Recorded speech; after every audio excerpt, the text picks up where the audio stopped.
If a business disappears from Google, there are several possible reasons. One reason is that the business listing was suspended due to a violation of Google's guidelines or policies. This can occur when changes are made to the business address, when office space is shared, or when multiple listings are created for the same business.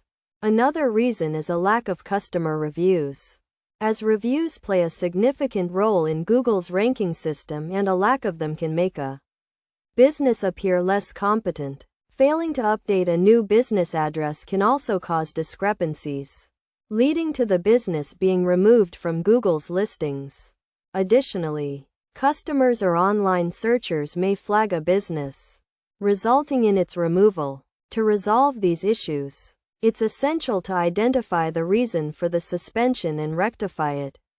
Then submit a reinstatement request to Google.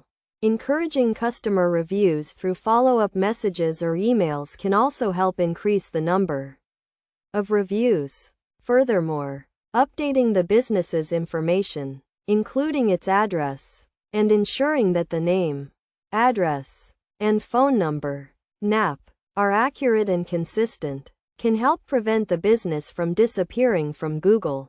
By taking these steps, businesses can resolve the issues and restore their online presence.